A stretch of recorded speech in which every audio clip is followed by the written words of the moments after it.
right, traders. Let's see here. Turn off the music and the echo. There we go. All right, this is Red Ben. It is Tuesday, July 25th, 2023. You can get a hold of me on Twitter at RedBenTrader if you want to learn more about the algo I'm using. It's based on the Trade and Perform algo. That algo was developed by my coach, Simon. He is, you can speak to him via email, trade letter N word perform at gmail.com. You can also DM him on Twitter. That's his Twitter handle as well, trade letter N word perform. I don't believe there's any room in the trading room right now. We grow very slowly. He wants to make sure everyone's on the same page. You can still talk to him though, and tell him you want to learn more about it, and kind of get on like a waiting list. Perhaps get a free trial of the room, see what it's like, see if it's even something you want to do. I've been in there I believe it's now 2 years. If it's not more than that now, I'll have to double check when my start date was. At least 2 years. Let's put it that way. And it, I mean, being in the room and using the algo totally transformed my trading. I went from booming and busting, not really having a process at all, just like knowing how to read a chart, knowing how to trade, but like not knowing like what to how to make money based on that is really what it comes down to. Like it's great that if you can read a chart and all that, but you need a process to actually turn that into like income. And you don't have to use Simon's process, but it works. And I think it's an excellent process for anybody who is looking to trade futures. Some people also use it to trade options. I was able to get an option trade at the end of the day today.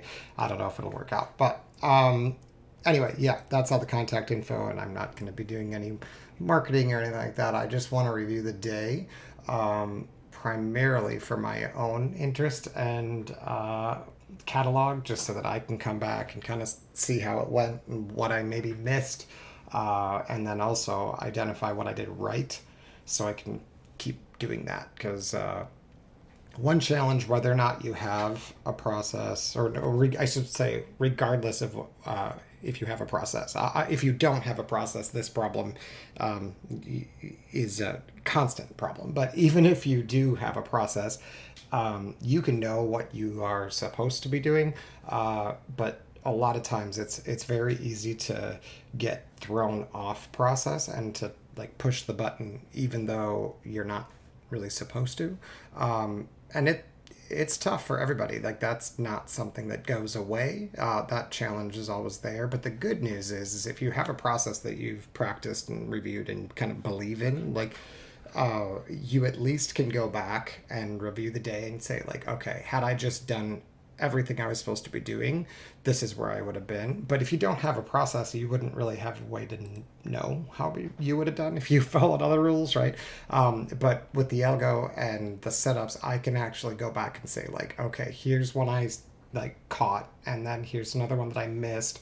What could I do to like help my like execution so that I actually take that? And then also if I find spots where like I took a trade but there really isn't an entry, which definitely happens, I need to kind of dig into that a little bit and see like what did I believe I was doing. Because we never really, I mean, I shouldn't say never, we rarely like take trades without intention. We always think we're doing it right, but a lot of times whether it's FOMO or just like slight frustration turning into a little bit of a tilt, you can definitely make decisions that you regret later. And when you review them and you see that like, you know what, had I just waited for the entry signal that I'm supposed to wait for, that I wouldn't have been in this situation. And so doing the review, especially when you have something that actually shows you the signals,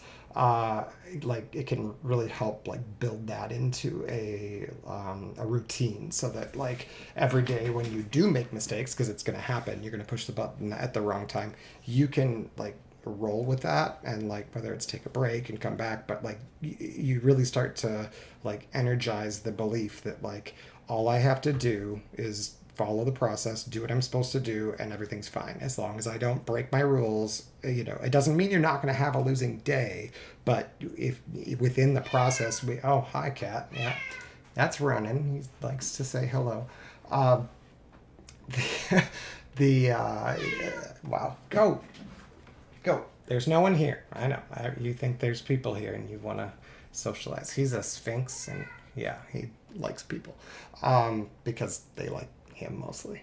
Uh, what was I got totally thrown off. Sorry. He's great, but so annoying when he wants attention. So he's good at getting it, and he's a little bit spoiled. I'll be honest. Uh, let's see. I lost my train of thought. Oh, I know. I said that you can get put on even a little bit of tilt. I might be repeating myself here, but you can be put on a little bit of tilt, and if you have some rules that say, hey, if I take 3 stops in a row or 4 stops in a row, I need to take a break or I need to be done for the day or whatever, and that can protect you. So sorry about the cat. The jets will come soon too because I live near an Air Force base, so you're gonna have to leave, Ronan. Sorry, you've been kicked from the group. Go. Unless you want to sit up here. Yeah, you don't. See? You don't actually. He just wants to be the center of attention. Um, but yeah, the important thing is to have those rules and to base them on experience. So like whether or not you're developing your own process or following a process based on like something that like if you're working with a coach like I am or a team or whatever, just make sure that you have the rules in place, like the structure for what you're supposed to do and how to know that you might not be doing the right thing, such as having rules for like, I can only take this much of a loss in a day, or I can only take this many losses in a row, or whatever the rule is to keep you from tilting away weeks of work. Because the frustrating thing really about trading, it's actually not hard to make money trading. I'll be completely honest, it's not. You just need a process that has past performance is not indicative of future results and all that stuff, right? That's certainly true. You have no guarantee that any individual trade will work, but the more you run a process and practice it, the more you realize that like making money trading pretty consistently is actually not that hard, as long as you do it the way you're supposed to. What's hard is keeping the money when you're off process and not trading when you're not doing what you're supposed to be doing. So it's a huge challenge. I love it. I love how hard it is sometimes, but it means that we can very quickly go from being profitable to being like not only red on the day, but maybe giving back like days or even weeks of work, without really like rationally thinking about it. Just being like, nope, I'm gonna force this trade to work, and I'm gonna get paid, or I'm gonna get this money back, or whatever that like fear like turns into a behavior, like whether or not it's a fear of like feeling like it's usually a fear of feeling some way. So I'm afraid I'm going to feel left out because I missed this trade. I'm afraid that I'm going to feel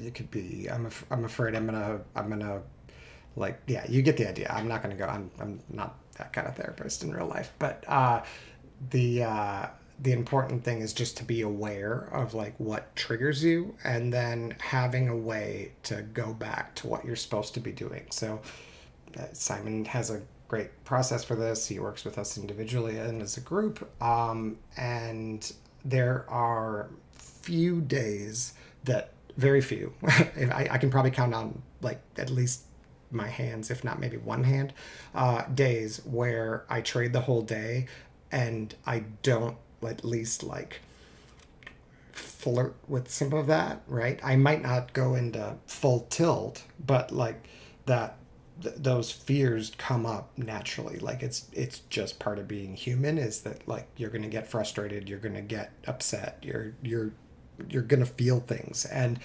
how you respond to that is going to depend on how aware you are that feeling is present, and then how much you've practiced knowing what to do about it. And I don't want to, I've already spent too much time on this tangent, but the important thing is just to have that figured out. So I may point out some spots here where like I stepped away, and it like I said, I'm not, I'm trying to be as like transparent, I guess, as possible. Not because I'm like, not because I want to like prove anything or whatever, but I just think it's hard to learn if you don't see what you do wrong. If you don't admit that you make mistakes, it's really tough to learn and change. So while it might be like humbling and embarrassing to admit that like, oh, I made this mistake, like until you accept that your decision was a mistake and you like did something wrong, you're not going to be able to respond to it appropriately and actually fix it. And even if you have a process and you do really good making money, you're not going to keep it. You're going to always keep blowing up accounts. So I think the transparency really helps, and that's one of the reasons I do these streams. Even if literally no one watches, there's just that sense that like, hey, I'm gonna have to review this, and I don't want to like make an ass of myself and be like, look at like how I broke all my rules, like it blew up another account, right? Because I've done that plenty of times, and yeah, it helps me to have that accountability, even if nobody's watching, just to sort of, and then plus to be able to go back, you know, a year ago and look at like what I was doing and how difficult it was to like even identify that, oh, I'm starting to get frustrated here, and that's why I'm taking these trades that really I shouldn't take. And now I know that when I start to feel that way, I need to like turn down the aggression, because otherwise I'm going to risk taking too many stops in a row and either have to quit or start breaking rules and not quitting, and instead like increasing size rather than doing what I'm supposed to do. So yeah, like I'm gonna be as forthright as possible to show what I actually did and why, and then also look for where I could have improved.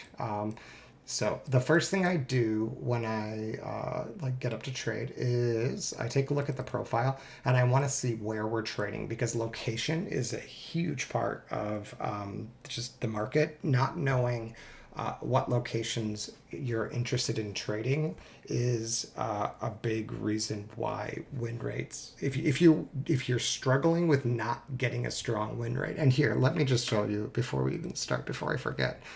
I'll make a quick copy of this, and then I'll show you how I did. I don't want to share my account info. So there we go. Okay. So the bottom one is the PA I used today, and then the top one's actually a evaluation. What I typically do is on a given trade day is I will trade the morning in my PA with all my rules in place, take the good trades best I can, and then I can decide whether or not I want to risk giving back some of that and continue to trade. Or what I usually do is, even if I haven't quite hit my goal, like here, my goal trading 2 contracts with the PA would have been to get up to $1,000, and I didn't quite get there, but that's okay. I didn't want to give back because both of the trades worked, and so I figured, you know what,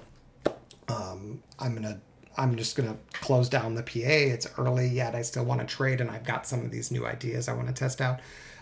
So I pulled up the evaluation, and you can see in the eval, my win rate is not barely as good. And that is pretty typical for me when I'm trading longer and when I'm trading with new ideas. It's just not going to be as consistent. So obviously 100% win rate is not, you're not going to like sustain that at all. But if I can keep a win rate above 55%, I can generally stay profitable. Once I start dipping below 50%, I know that I'm probably doing something wrong. I'm either too aggressive. Hold on, I might have to ban somebody. I don't know what's going on here. If you have a question, you can print it in there. But if you keep messing around in there, I'm just going to kick you. Sorry. You didn't ask me a question, so I don't know. You're saying hello. So, okay. Uh, the yeah the important thing is to know what your typical win rate is with your setups, and so that way you can kind of keep an eye on it and kind of be like, hey, I know that if I have like a 45 or a 40% win rate with my system, I know that I'm probably either doing something wrong or the market's just not fitting my like it's not a good fit for my system and I should just walk away for the day. So I was able to trade the rest of the day and did okay in there, but like I definitely made some mistakes. Um, I no, I'm trading futures. I just explained in the beginning how we trade futures with a team. Yeah, I do trade options, but not.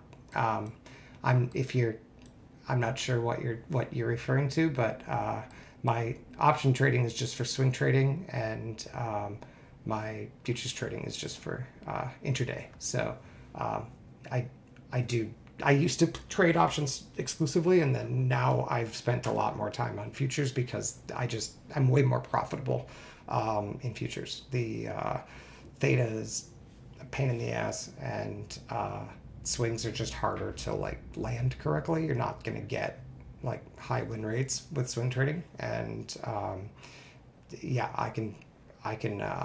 I've improved so much in my futures trading that there's really no reason to put a lot of effort into option trading.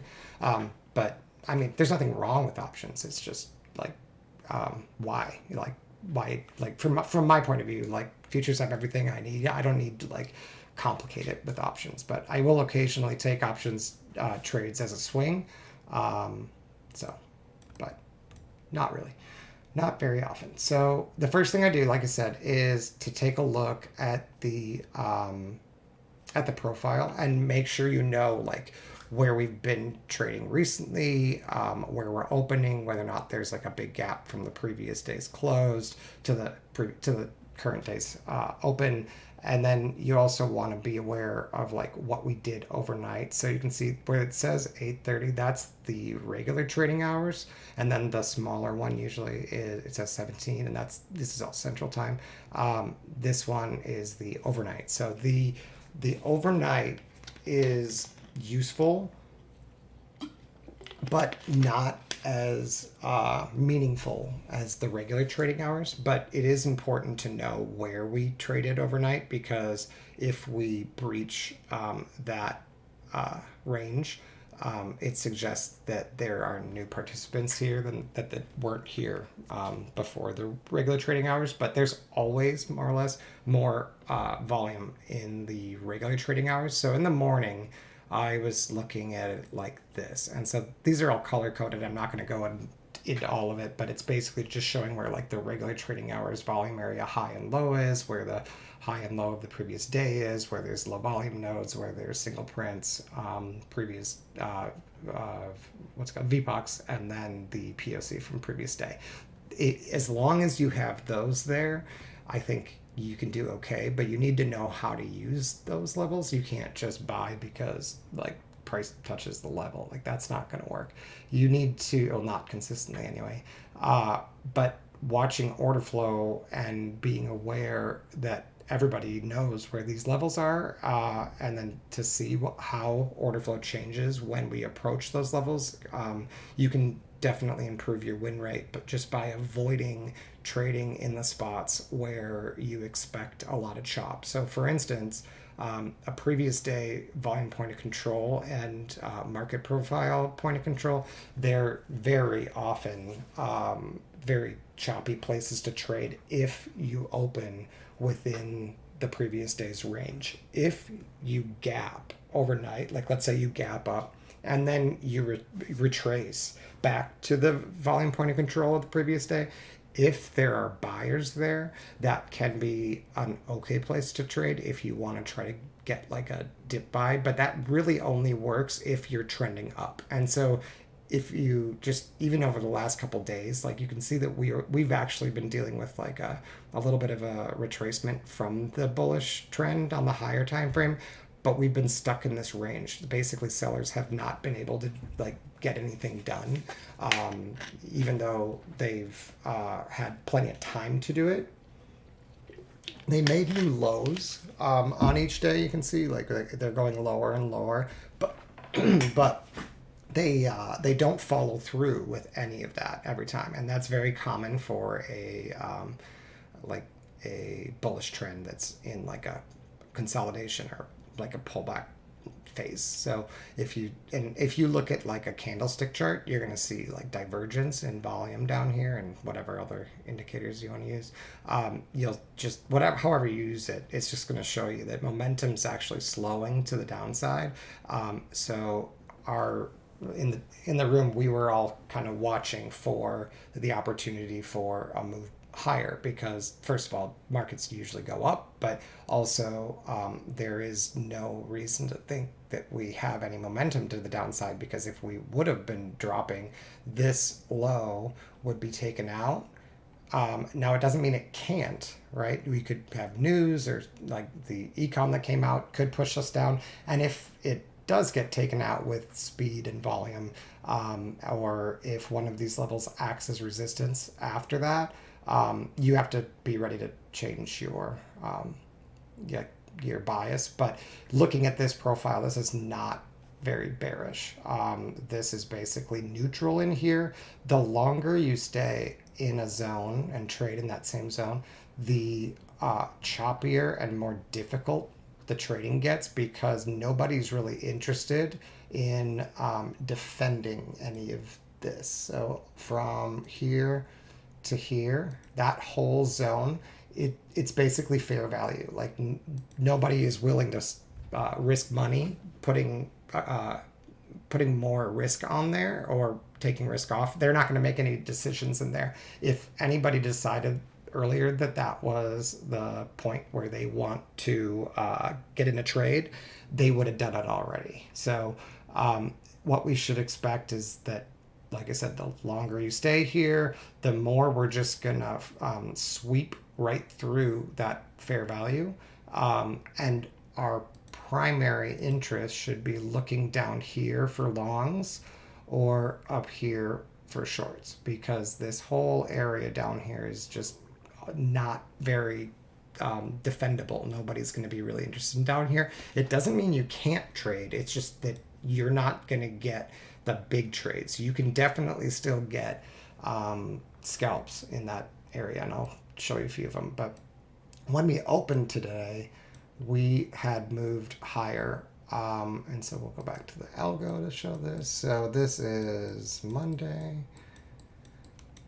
This is the 24 tick of NQ. I use the 24 and the 15 usually, depending on the speed. So this is yesterday. Okay, so here's overnight. We lifted in the morning, like basically London open. And you can see that low here was we never got back to it, right? Like if we put this London low here,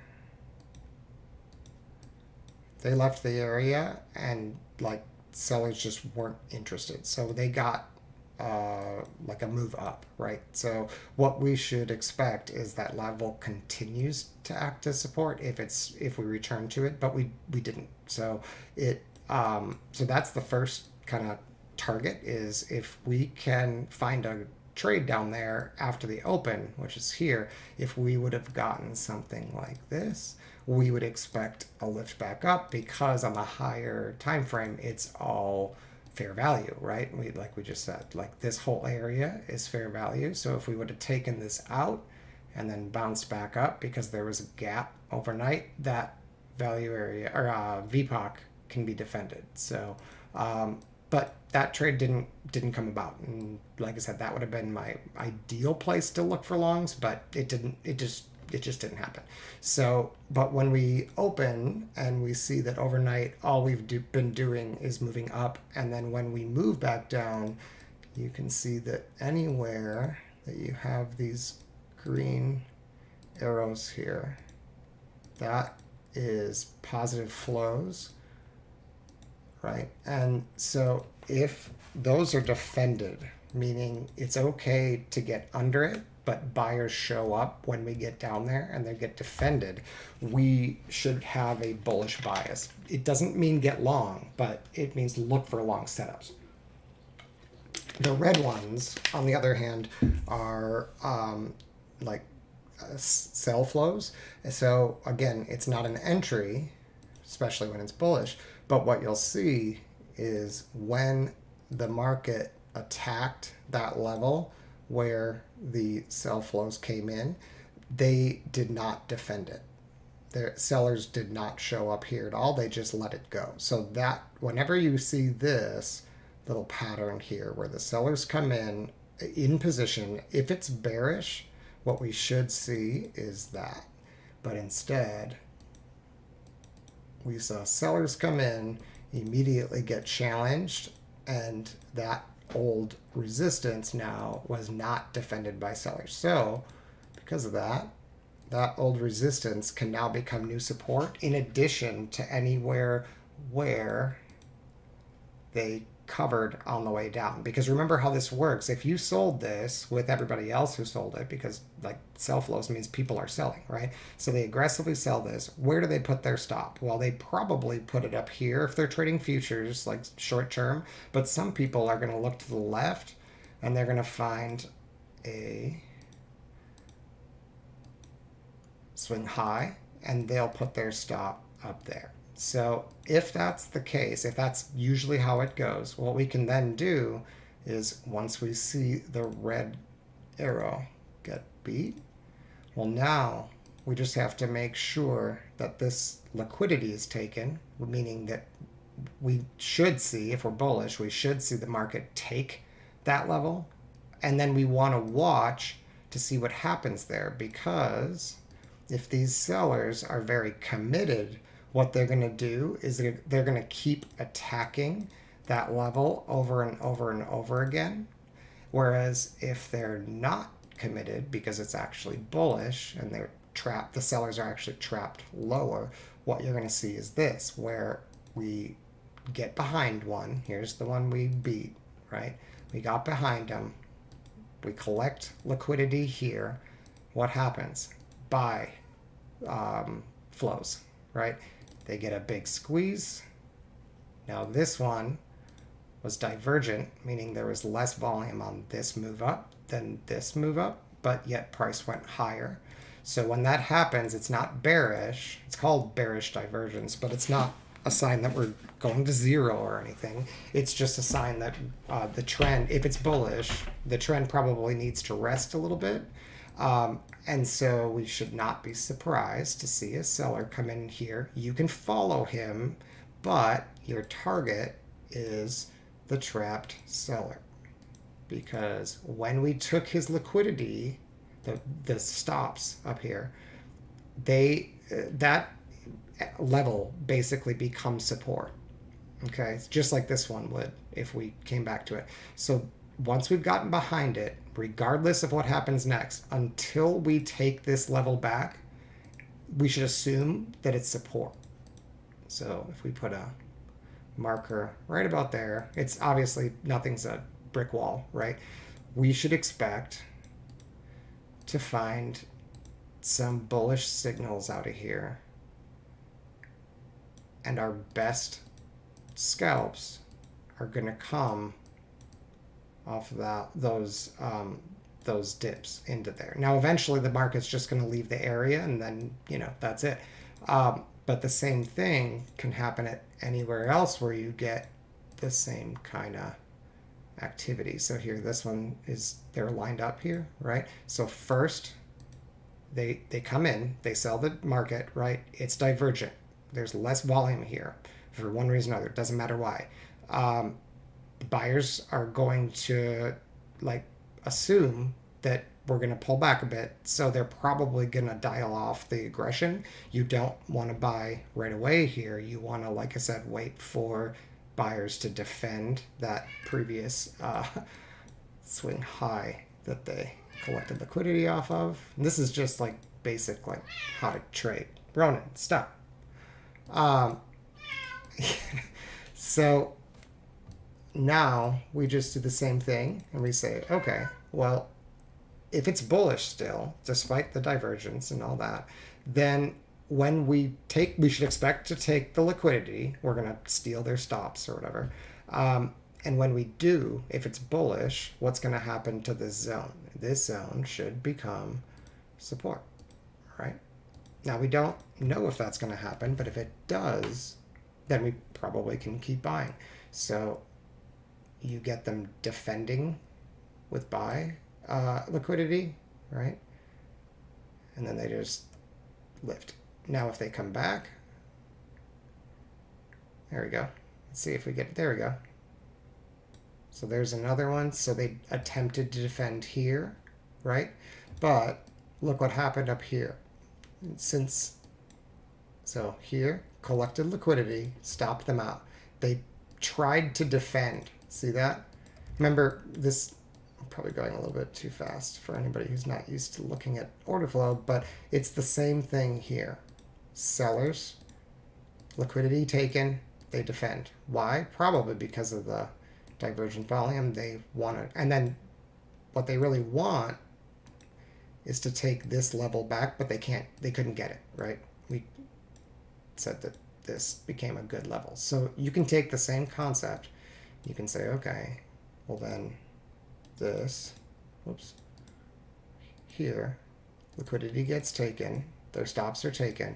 What should we expect happens if we go higher? Well, first of all, our price goes higher, and we should probably see some sellers try to defend.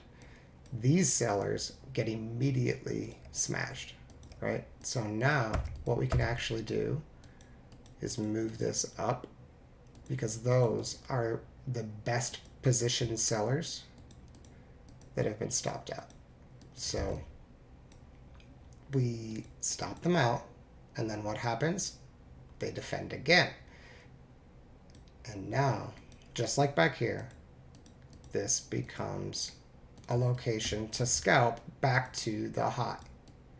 Okay, now it's not always going to work, because in fact every time one of them is going to fail, because eventually the market's no longer bullish, right? But if we want to try to guess where buyers are most likely to show up, they're going to show up to defend wherever sellers were liquidated, right? So sellers get liquidated, sellers come back into the market aggressively. They are trying to free these trapped sellers. That's what the sellers are trying to do.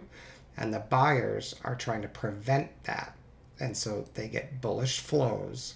And if it's bullish, as we saw back here, you'll just lift, right? If you don't, then the whole thing gets flipped. So now, here's your buyers. Their stops got taken, right? What do we expect to happen? They defend. What are they targeting? This, right? Can we take that trade? Totally. It's just counter trend, right? On this tiny time frame, it's counter trend. As long as the bigger time frame is bullish, you could get to the high, but most of the time your target is here. And sometimes it won't work, right? Or maybe it'll take a couple tries. But eventually, if it's bullish, they trap this guy, and then you'll see the exact same thing happen again over and over and over and over again. It's just a pattern. It's just the way markets work, right? So now, if we're bullish, because the bulls defended and released him, right? He was trapped. Now he's not. So now they're going to go collect this liquidity, which they do. Sellers defend the location so that it doesn't squeeze, because they don't want to lose money. What are they trying to do? Take it back under here. What do buyers have to do? Defend it. It's just the same thing over and over again. Here's your buyer defending it, and you go higher. This guy gets liquidated, and what should we expect? Sellers, right?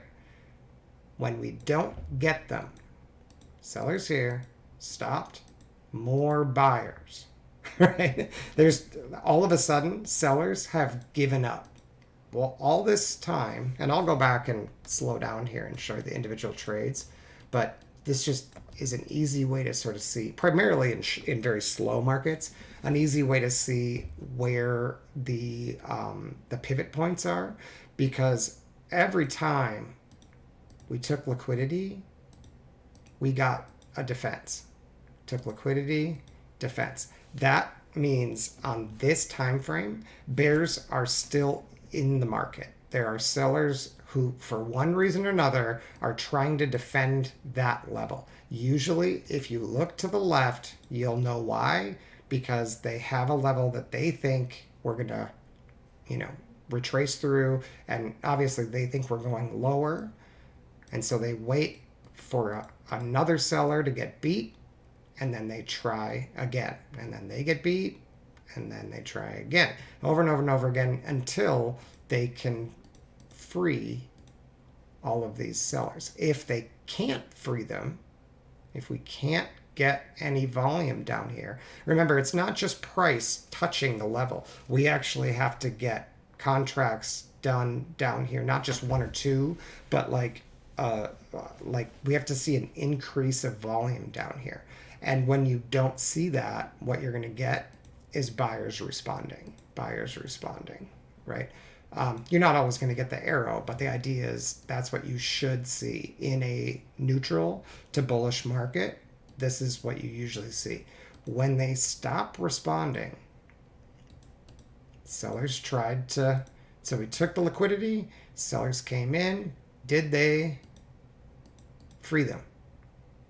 No.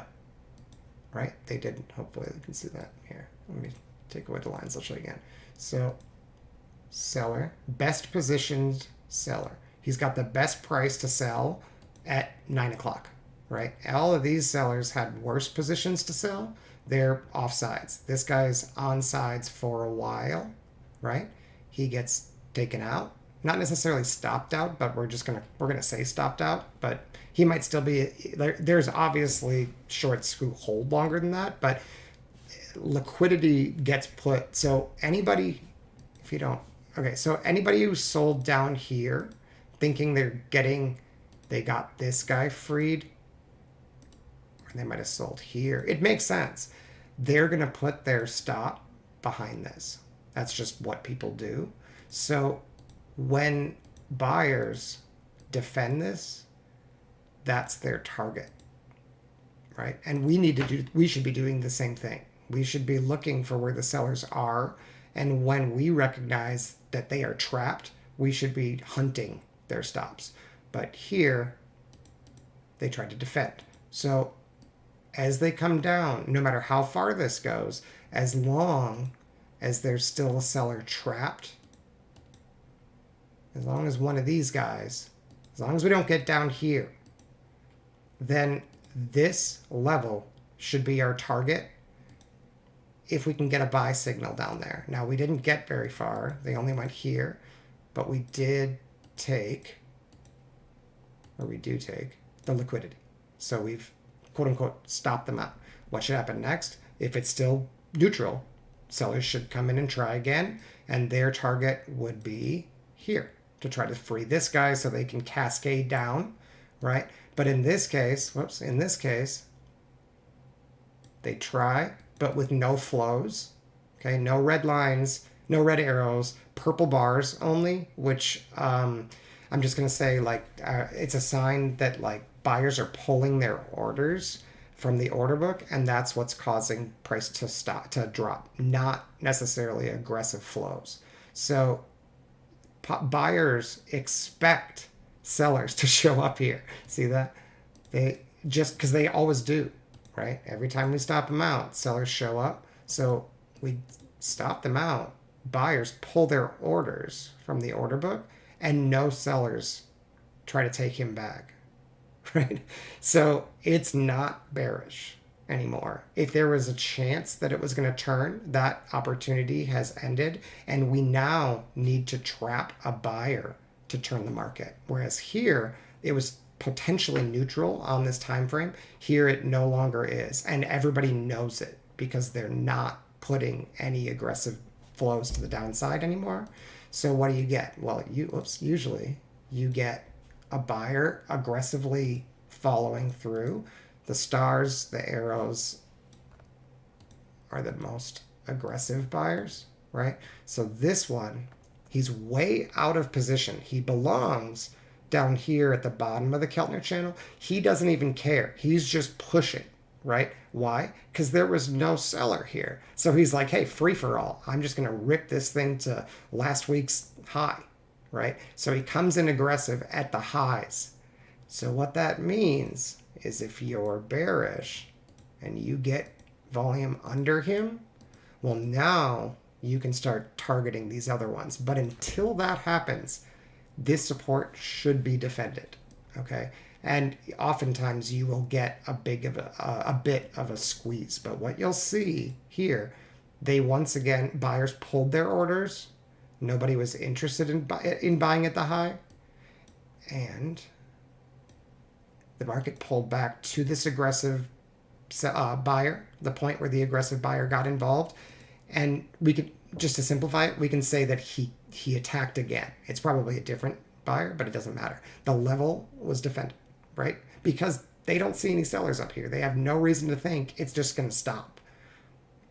And that's usually how tops start, is everybody gets FOMO and they keep fighting hard for very little reward. Whereas back here, when it was neutral, these guys that were defending here, the seller, their target, was way up here. So they can put their stop here, or maybe a little lower, and they enter here. So their risk, or our risk reward, is pretty decent, right?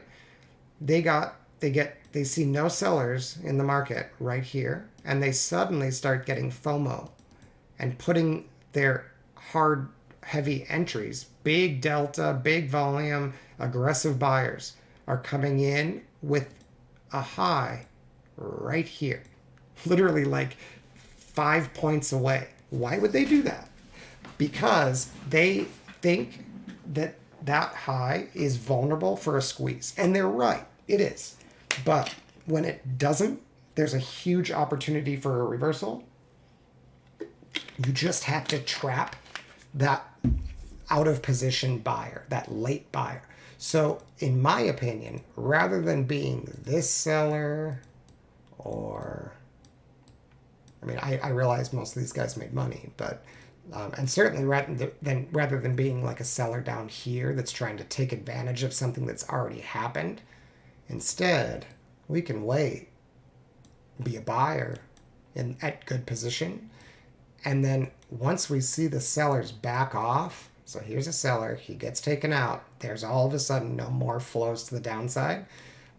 If buyers aggressively come in here, yes, they may squeeze, and we could miss it, right? But I'm not going to participate in that, because my risk reward is horrible.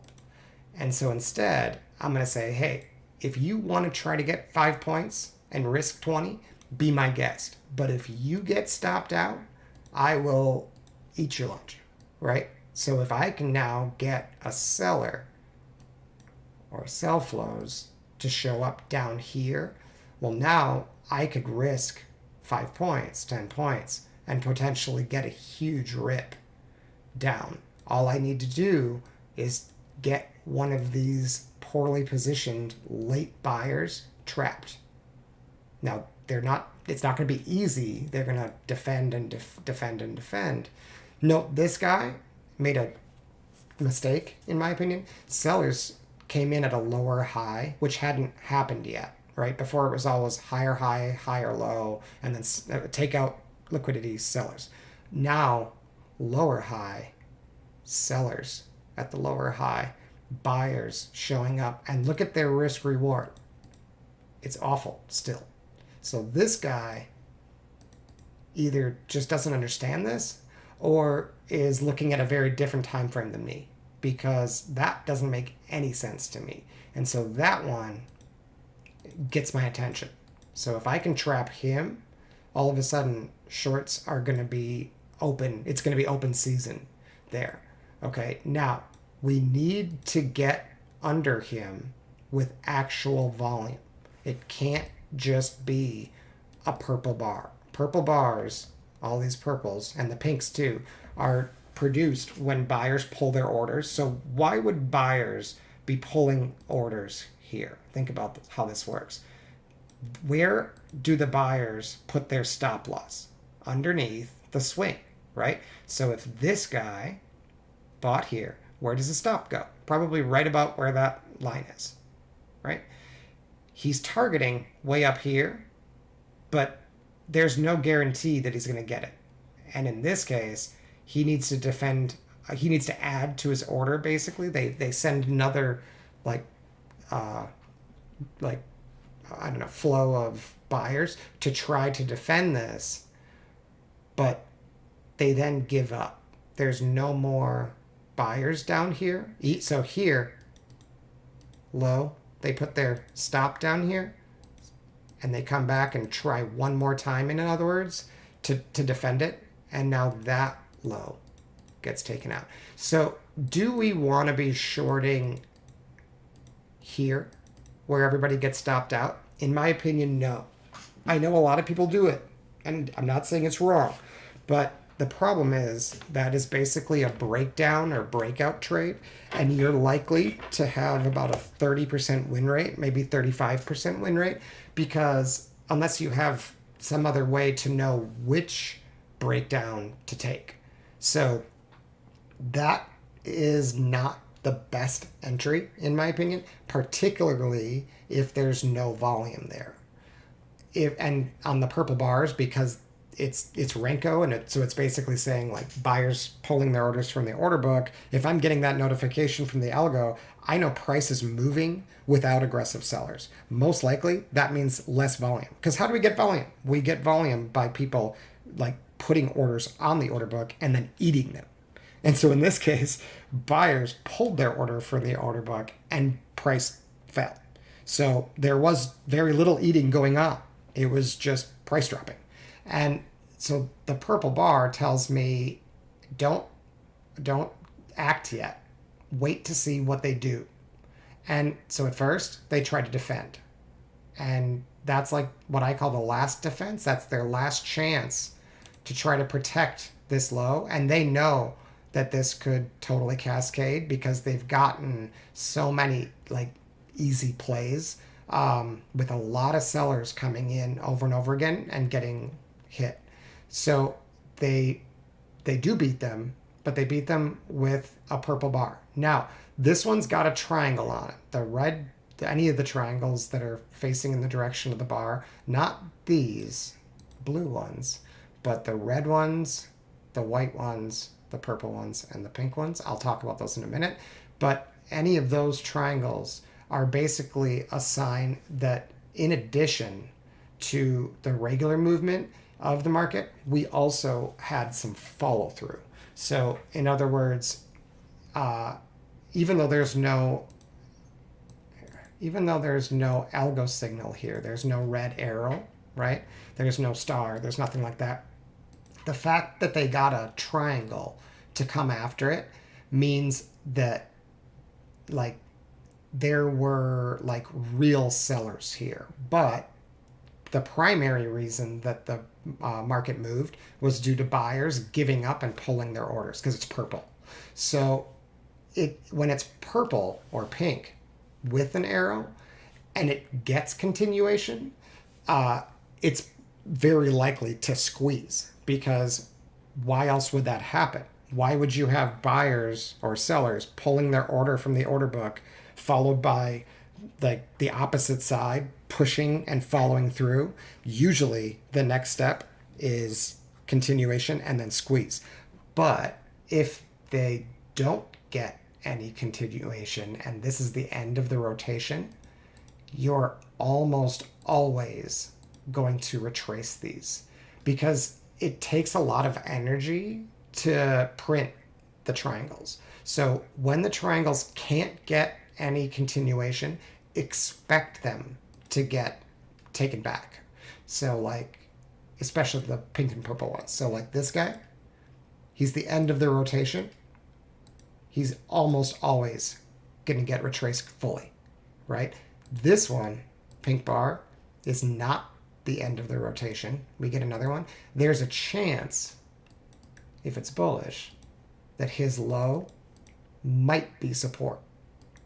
Okay, doesn't mean it will, but it could. But the important thing to understand is when you have the purple or pink bars with the triangles and the very next bar reverses, assume that the market is probably trying to push against that triangle, because this guy like kind of got a free ride.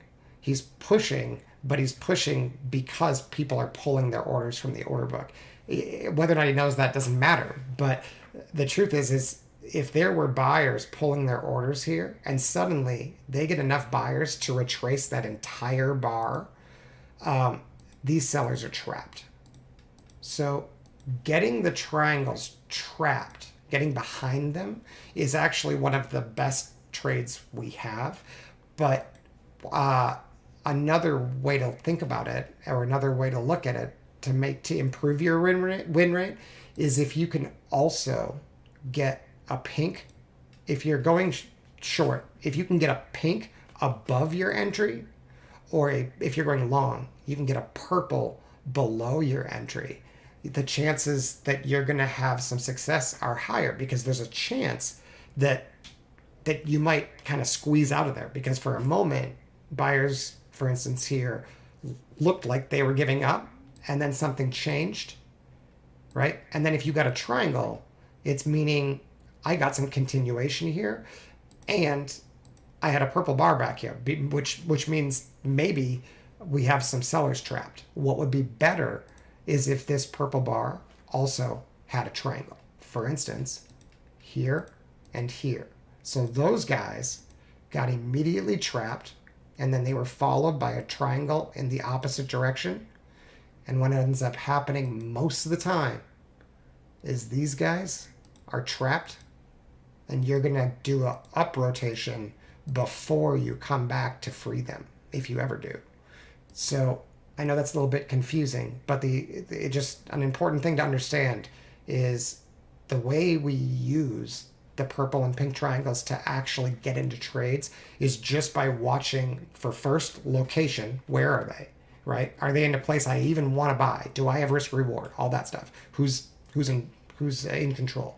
But also, have I trapped somebody on the opposite side that I have evidence was not only pushing, like with a triangle or a star or an arrow, but they were pushing in a spot that they probably shouldn't have, because the market was only dropping because people were pulling their orders, and yet he followed through anyway, and right away we got a retrace, and it's bullish.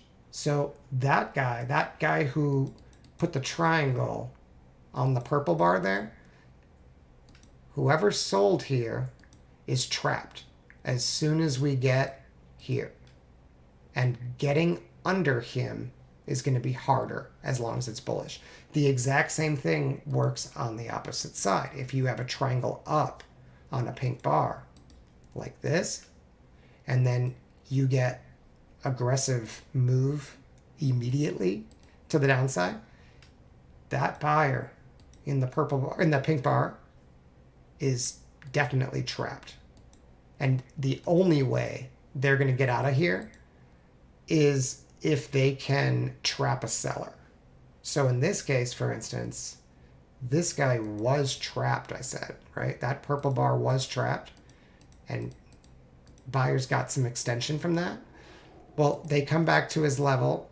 He's continuing to react as a buyer there because he's still trapped. Come back to that level. He continues to act as a buyer because he's still trapped. Comes back to that level, continues to act as a buyer because he's still trapped. So really, all we need to do to figure out who's in charge is figure out where they got trapped, like here, and even here. This guy too, right? Got trapped. If we can get under them, in front of them, free them, right? They were trapped here. Down here, they are free. If we can get down there with volume, and if this now becomes resistance, all of a sudden the shorts are going to start working. So, yes, I have an entry to get me here. I have triangle up, arrow down, triangle down. That gets me short if I want. But the more high odds trade is actually going to be finding the trap short from before, getting underneath him with a bar that's not purple, because if it's purple, especially with a triangle, it could actually trap, right? And then it's just going to go back up again. So once we get under it with a non-purple bar, it'd be even better if it had a triangle, but in this case it doesn't. That's okay. Now all we need is for this to act as resistance. The problem is you don't always get much of a retrace. It might just be a wick. You don't always get back up there, especially to the short side. So in this case, you would have had to wait, and then you'd get another seller here, and you'd pretty much know that you're not getting back here unless it's bullish. So in this case, you didn't get the highest odds trade, the pullback, but you did get the aggressive trade, which triggered here. And then if you were aware of where the trap seller was and you see them beat it, well, you could sell any of these because the market has like reversed. It's been confirmed. The other thing you can do is once you've found that level, you can go down to the smaller time frame. So here's our trapped seller, right? That's the 24 tick. Let's go to the 15 tick. We should see it. Oh, I guess it's this. I don't know how I got the overnight session. I guess I don't have it copying here, but it's basically right there, right? So once we get under it with volume, the yellow line on a bar that's not purple, right there, we know it's probably bearish. Now we just need that pullback and preferably a signal to sell, like a triangle right there. So see how they come up, they tap it, and we get triangle down with a divergent dot. I know there's a green arrow and a star, and you might think like, wait, I thought that was a buy. Like I said, that's not a buy signal. It's just a sign of buy flows. This is them desperately trying to take back this level, and when they don't, he's going to immediately get hit. See that? They tried again. You might get another chance. Triangle. Now we're under the level, so purple is great here because we have no doubt that it's bearish. So you get triangle up, and then 2 bars later, triangle down. Same exact thing as we got here. Triangle up, 2 bars later, triangle down. In other words, this guy is trapped, right? Well, now this guy is trapped. And so now this is resistance. So you could even take another trade if it came back up and rejected out of that. Like that. Sell. Right? So once you identify the location, you don't need a lot of signals. The signals like confirm for us like the order flow. But what really matters more than anything is know like where the point of no return is, and that's based on who's trapped.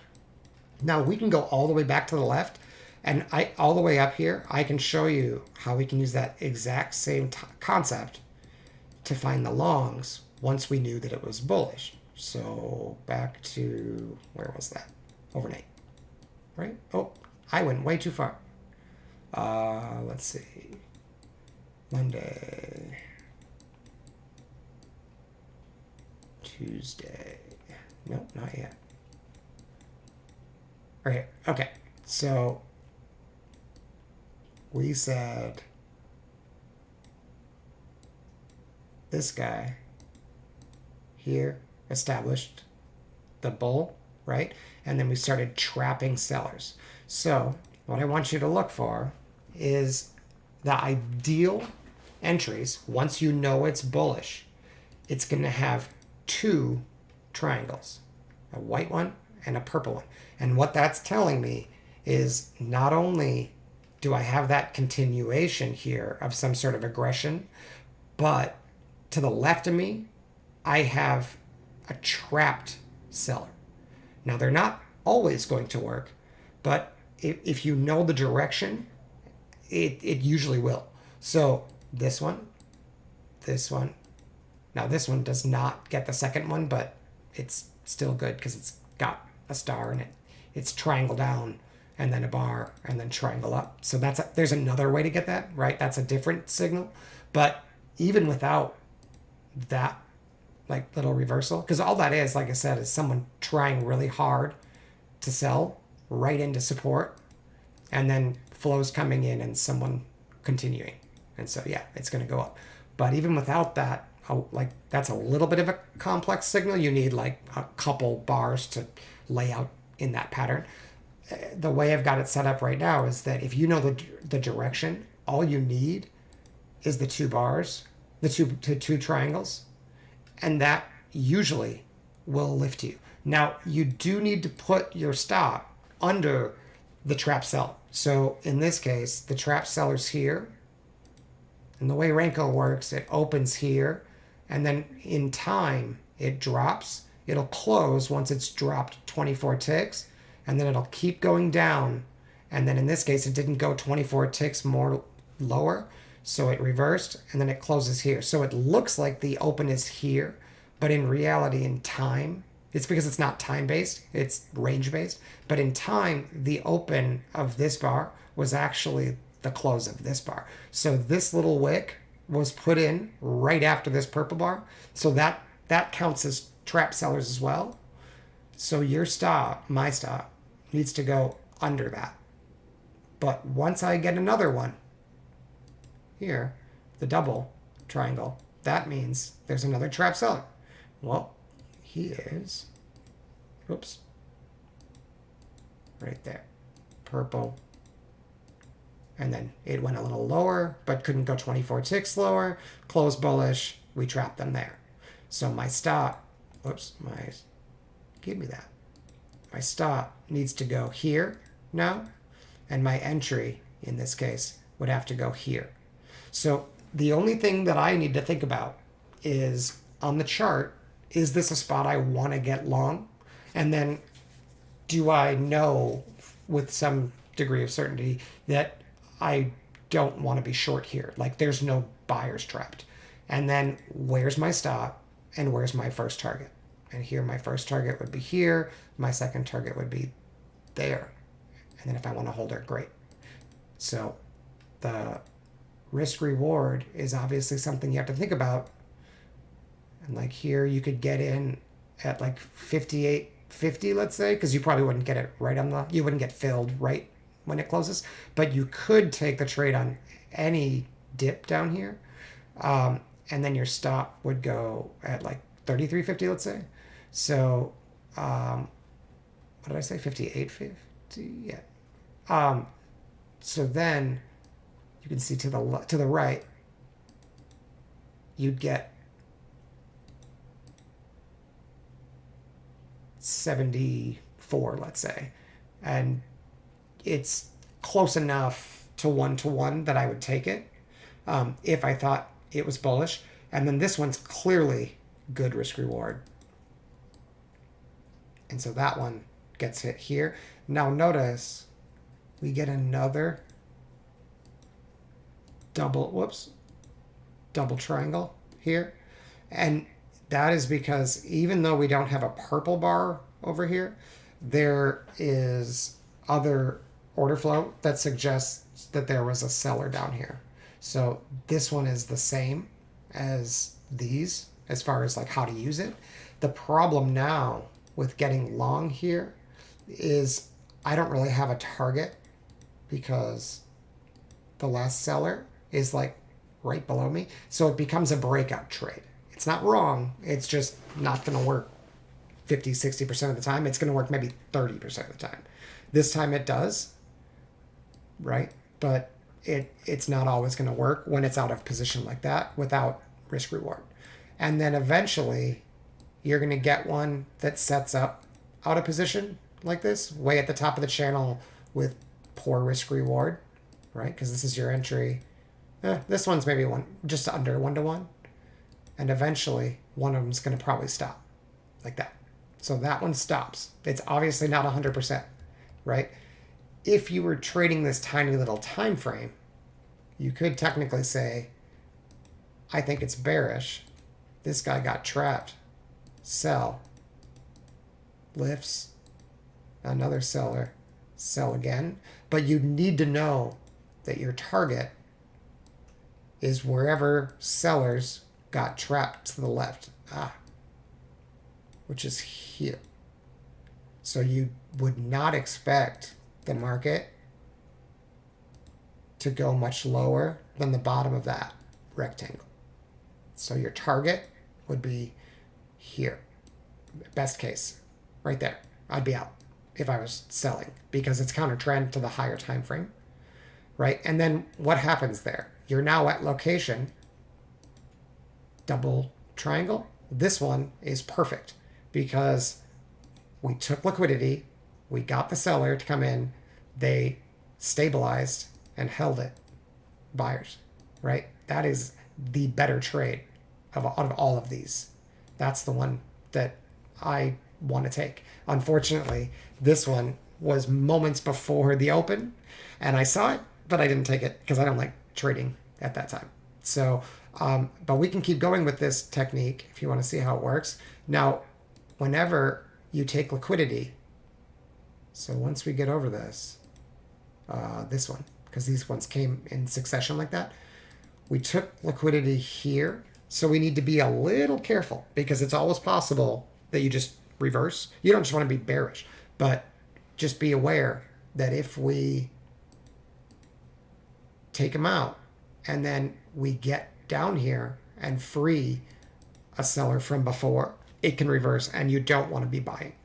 But if this level continues to hold, or if this level holds and we get another double triangle, it's a pretty good trade up. Did I forget it? So no triangle, no double triangle here. And sometimes it's just not going to trigger. Okay, we got all the liquidity, right? We got another seller. So this is the one, if you wanted to, you could look for double triangle down, but your target would be this. Otherwise, we want it to get down there and then give us double triangle up or triangle down another bar up and then triangle up. We got a star here instead. We just don't really have anything to do. You hold that other one. And then here, once again, sellers collect liquidity. Look how they put the double triangle way out of position, trying to break out here with like puny volume and really bad delta. That guy gets trapped, right? Making this, because of his location up here, that is a pretty good counter trend trade, but we have a trapped seller, so we don't expect to get any further than that. And they don't even get there. But then we get the buy signal, which is way better when the market's doing this. So that's your entry. And this is target one. And your stop really belongs under here. But because that's the trapped seller that we're like defending. So this stop, you can put your stop here, but it's going to get hit often. Because we know that this guy is bouncing due to this trap seller, putting your stop right below the apex here is going to get swept a lot. So you got to be careful there. If you know where the seller is that's trapped to the left, you're way better off putting your stop a little lower, or don't take the trade and wait for a better entry. So in this case, once again, your entry would be here. and your stop would be at 30. So, I mean, 24 points is big for me because that means we'd have to get 24 points to the upside, right? And if we got to the high, it's not quite enough. So I might skip that one, even though it's at location, because risk reward's just not quite good enough. But it's not wrong. It's just a little bit risky. So they do pull it down, but then we get the double here, right? And to the left, did we have a reason to expect that sellers would stop fighting? Yep. In fact, this guy also got trapped. But that's the main one, though. And the location's perfect, basically. So now the double triangle says, especially coming after this and being at location of a trap seller, the double triangle says if it's still bullish on a higher time frame, you may be able to return to here. And so the risk reward here is actually quite good. It doesn't always work, but out of all the other trades, it's at location and it's worth taking. And again, for me, my stop would have to go down here. Here. Right? Hold on. Let me just see if there's a trap seller to the left that I'm missing. This guy. Stop has to go there. Under the trapped seller. And that one gets hit. Now the good news is, the way I do this, I don't know if it did get 10 points. Normally, if I got in here, that's a pretty big stop actually. But if I was willing to take a 25-point stop, I would probably be taking my first and exit at 10 points. This one did not hit. So this is a straight up stop, and that's going to happen sometimes. And then it rips out of there without giving you the double. That's unfortunate. Now there's another way to get it, and that's the apex trap, which Simon actually called in the room, and we took. But I took a stop. Was it here? It might have been here. And then I think it was this one that I took the stop, and then I skipped it, and Simon said he was taking this, so I took it, which was a good choice. But I almost missed this. If Simon hadn't called this apex trap out, I probably would have skipped it because I didn't get the double triangle that followed it, and I didn't get a star here, but it worked. And we, not surprisingly, came back to collect liquidity above this sell flows, right? So I took some profits there, and was that where I exited? That might have been where I was done. I know I didn't hold it as long as I should have, but I didn't think I would be able to keep holding it. I think that was where I exited. So going with the same process, this and this are the trap sellers now. So the better risk reward one is this one. So if we can get a buy signal in that rectangle. Nope, that one misses. And then this rectangle is the other one. Once we get over him, right there. Now, as long as this holds, if it bounces, we could, right there. Now, again, I did not get my double triangle here, so I did not take that one. But that is an entry for me. Stop here. Entry here. And I called that out in the room as well. And then my day was in the PA account was done. And that worked out nicely. So, but notice if you aren't paying attention to location, right? This guy got trapped right here. And so normally you'd say what you want is a setup down here, but instead they signal up here, and it's dangerous because what you're doing is you're buying a breakout. This one also signals. This one's better because you had triangle down right before it. Oh, actually, this one had triangle down right before it too. I suppose it's okay. It's just aggressive. You're getting long at the highs. So you better be right that it's bullish, but you got a seller right here, and then a buyer following through. That's, if it's bullish, it's usually going to work. You just have to put your stop down here. And then seller, buyer, right? So stop goes here, entry goes here. And you could take that. I didn't. That's just too risky for me. Then we saw them take a high and no seller here, which tells me lay off. Additionally, we got divergence on the smaller time frame. Big volume here, tiny little volume here, with making a higher high. So at this point, we want to chill out a little bit, because with the buying, you don't now want to take this kind of setup at the highs. We need to come back, get to location, right? Do all that over again. So where is it? Here's the seller. He got trapped here. So I really want a buy down there. And I have to be very careful, because these aggressive buyers up here could also get trapped, right? So having a red one here and a green one above it is going to create choppy trading, which I mentioned in the room. That is going to create problems for us, most likely. See how they have to defend it, and then they run into resistance, and it just becomes choppy. So what I want is to see that they are losing momentum. And then, like I said, I identified that these guys, and especially this one, was very vulnerable. Triangle up, arrow down, triangle down. That's your most aggressive entry to get short. And then the better one is, once you've taken them out, you'd have to get an entry lower than that. And it was the end of the day. So could have taken it here on the smaller time frame, but I did not get the double triangles. But I did get triangle up, bear bar, triangle down, which is just as good, basically.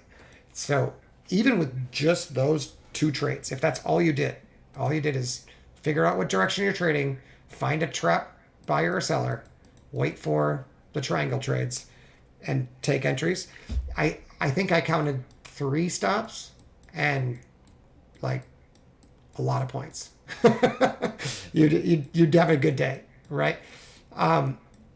So, and like I said, I did fine. My win rate wasn't amazing. It was in the PA. So that's basically what I was doing. And this trade count looks high, but it's because I'm trading micros in there.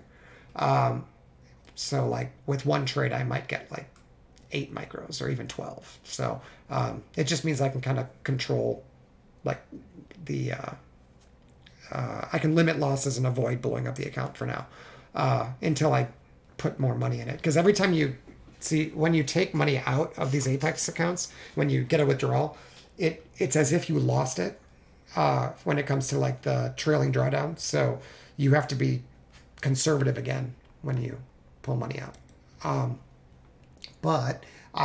So that's what I was doing with the PA account. But I was also testing out some new ideas that I want to share. It does not have as high of a win rate, but or actually, am I doing this backwards? Did I think I did that backwards. Now they're gone. Damn. The PA was just a few entries, because it was the one that Simon called out, and the one earlier. It was the eval that I was taking most of those other ones with, the little ones, the pullbacks and stuff. But it was basically 2 trades with the PA. The one Simon called out, and because I missed the one in the morning, I missed the open. Oh, this is Monday. I went too far. So Monday, Tuesday, here. So I missed the one here. I missed this one pre-market, and so I didn't have an entry here. My first entry was the Apex trap here. I don't even think it was this one. I think it was... Oh, yeah, it was. So another thing that makes this really good that uh, the another member in the room pointed out, Ronnie, is that when we get these big flows to the upside, if sellers can't get behind it with volume, and then we get that triangle, this lift is usually pretty good. And so that's an easy way to catch these really big swings. So I caught that one, and then I caught the continuation trade. It's this one, and where was the continuation? Was it this? Shoot, yeah, I think it was. I think it was this one. And then all the other trades I took was in the eval. Because I didn't have a sell at the end, so it was really just two trades in the PA. In the eval, what I was playing with was on the 15 tick, and it is basically looking at that same idea of what happens when the market gets behind these guys, and when they don't, and I know the direction, do I have a trade? So I will share that in a minute. I'm going to take a quick break, refill my water, and then just give me 2 minutes, and I'll share those new trade ideas. And I might have to pull up my orders to figure out which ones I actually took, because the bad news is these trigger a lot, but I'd really like to at least spend 20 minutes or so like trying to see if I can identify like some patterns of which ones maybe I shouldn't take. And I'm going to do it with my more complicated algo, the one that I actually watch, with extra signals, because that way I won't miss anything in case there's a pattern. But we should be able to find the same thing here, but we will look at this one. So give me like 2-3 minutes. I'll be right back.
All right, so I'll go back live before I forget. So, something I forgot to, or maybe I mentioned it but didn't make it super clear. The idea of marking where the big flows were and then expecting buyers to show up there, that technique will stop working when the market starts to move faster. So it works great in like summer markets. It works actually pretty well in Globex. It does not work if it won't work, for instance, tomorrow during FOMC, right? So just to be perfectly clear, because I promise Simon if I share anything like that, that's one of the reasons that it's not included in the regular TNP algo is because it's not consistent. You have to calibrate it to the speed of the market. And right now I have it calibrated to slow markets because it's slow. And I know that when it gets fast, I need to stop taking that trade until I calibrate it.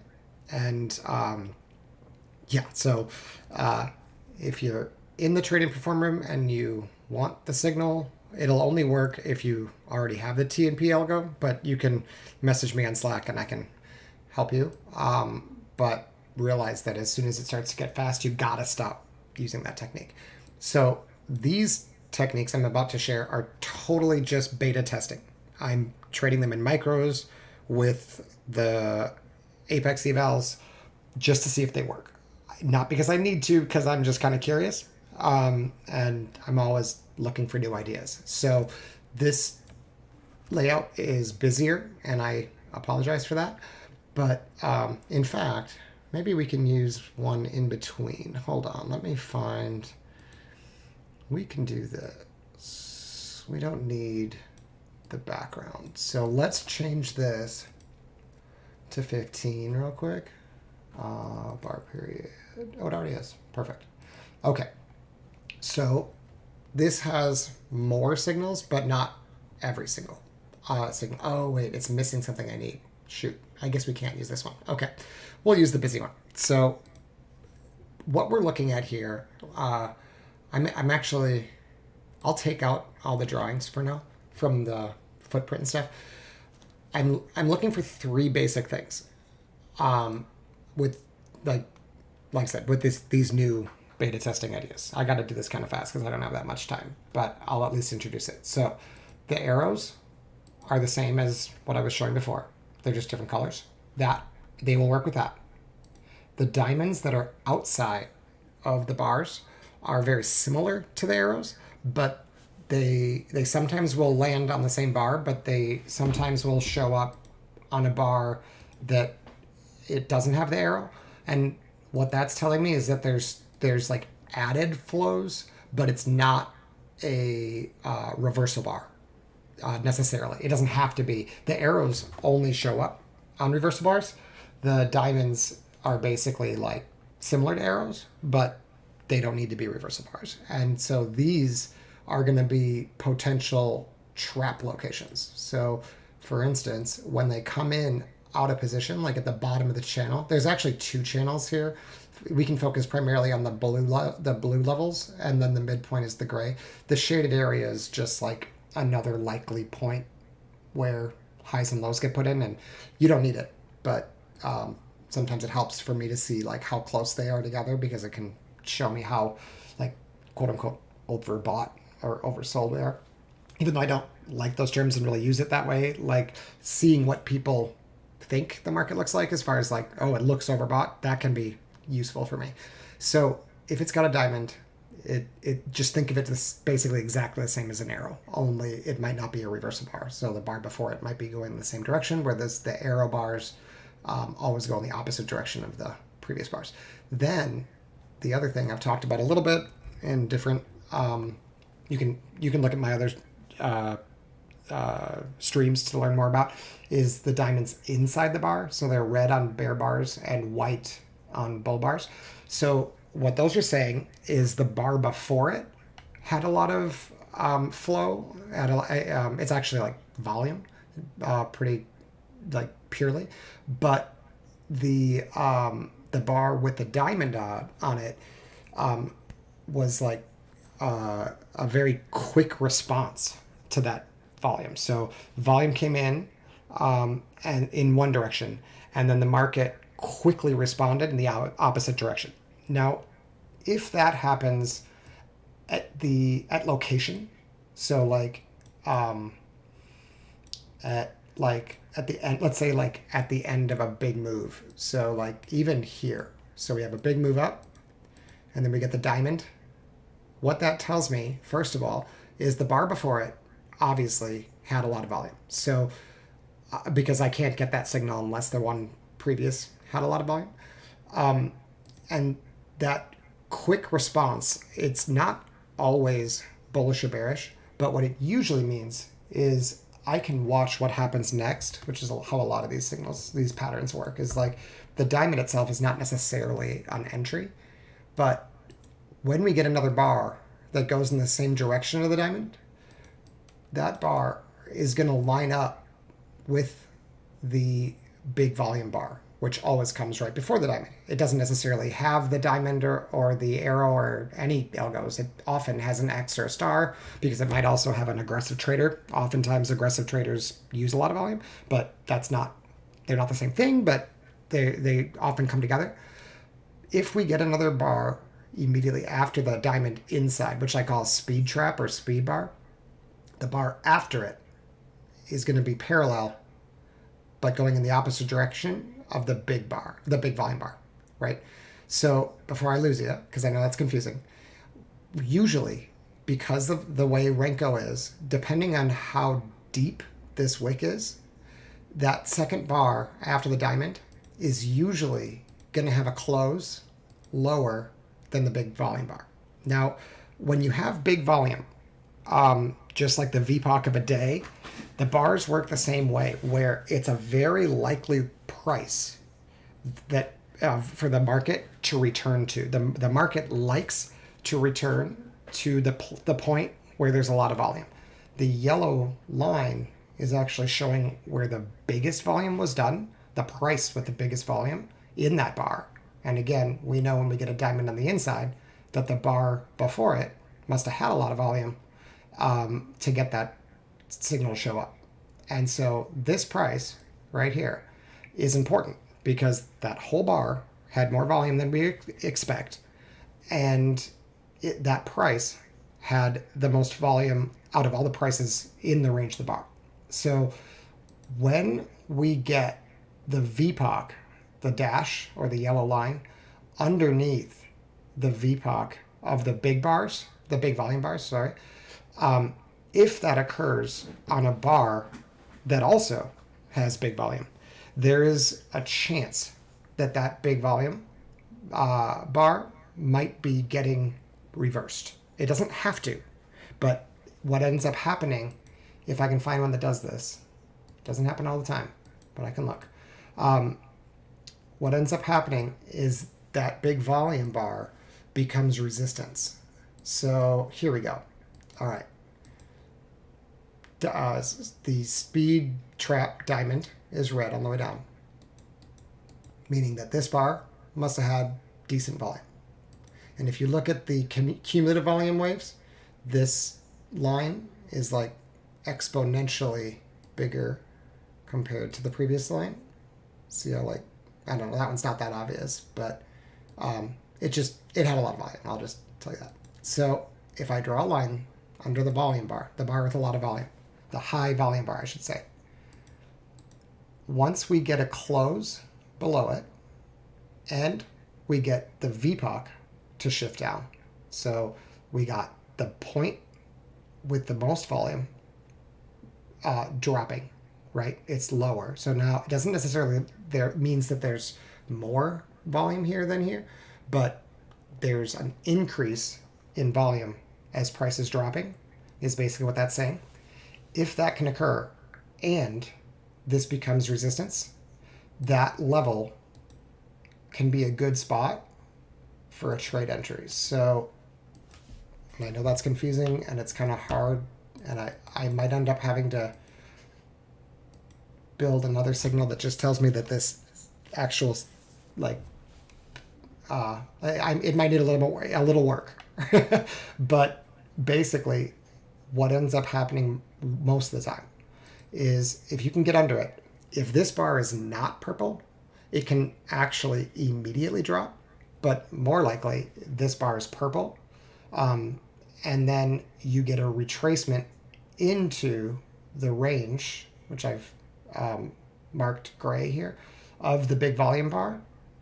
And then if you can get a triangle, particularly, preferably a double triangle, meaning we've trapped a buyer, or a triangle underneath another triangle. So triangle up, triangle down. So here is the entry here. But you technically could take this triangle or a star that shows up down there after getting under it. So here's our big volume. He gets tested below. We expect price to come back up here and retrace. And particularly if it can't get back to that VPOC and starts to turn, that is a sign that we might have a change in momentum. And then what we need is a sign of aggression. So stars, maybe X's, I'm not sure if that works very often, but for sure triangle up, triangle down, and maybe triangle down if it's not purple. But that's going to depend on how rangy it is. The tighter the range, the harder it is to get this trade to work, because in tight ranges you get bars with a lot of volume just kind of randomly. So where this is going to work the least is a situation like this, where you have tight, and then big volume bar. This one's also green, but that's got nothing to do with volume. And then speed trap, and then we get under it, under the big volume bar. So normally what I would expect now is if this bar's range can become resistance and we get a aggressive bar down, I would expect price to continue lower, and something like triangle up followed by triangle down, or triangle up 2 bars later triangle down, would probably drop price lower. In this case, it does not set up, right? And that's going to happen a lot when it's very tight. If I can find a spot that ranges a little bit. Okay, so this is the big volume bar here. We also see an arrow. So flows to the downside, speed trap up.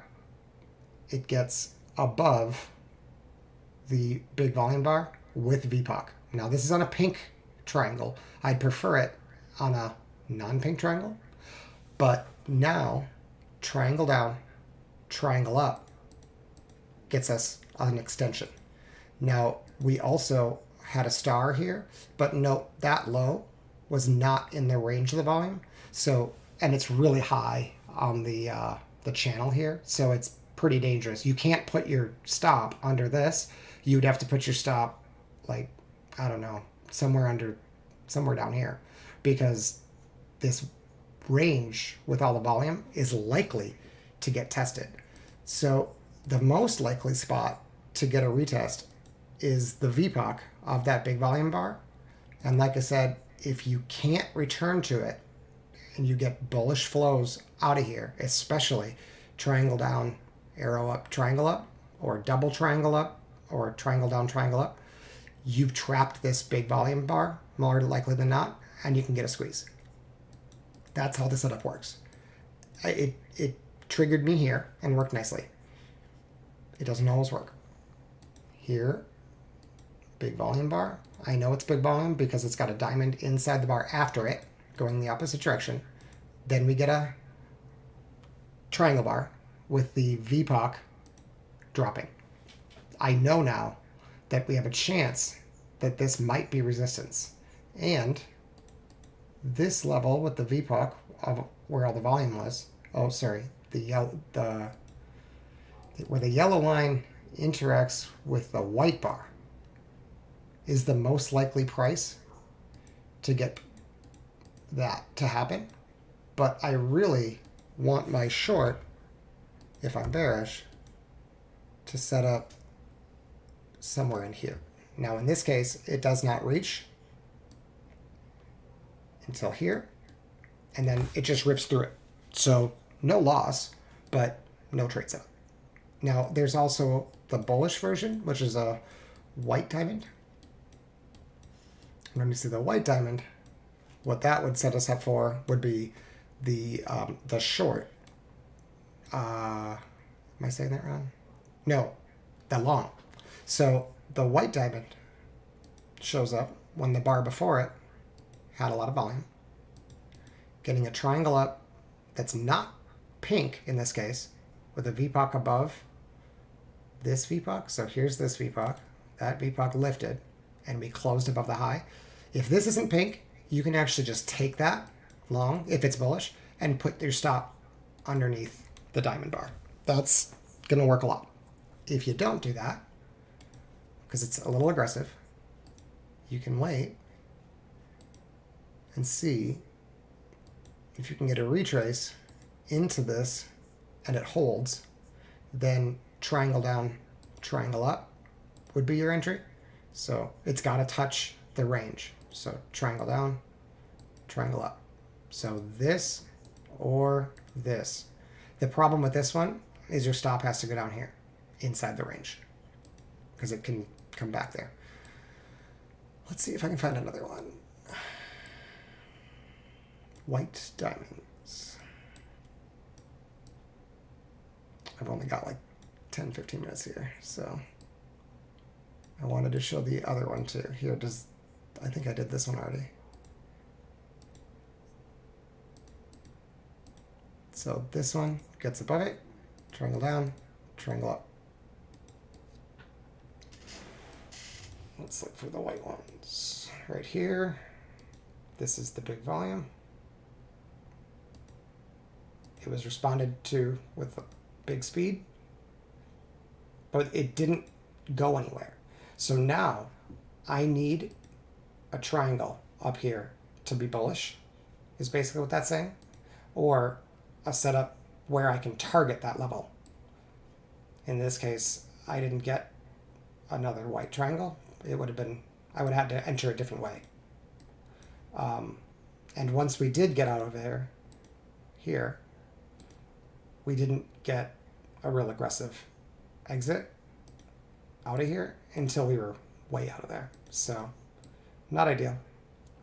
Here's one. See, now sometimes the diamonds will show up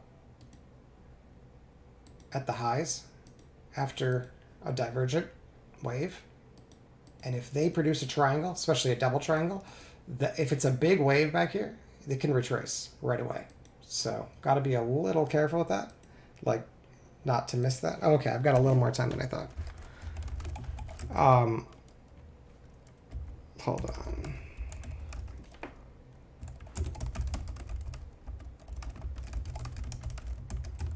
Sorry. All right, so let's see. Okay, here's one.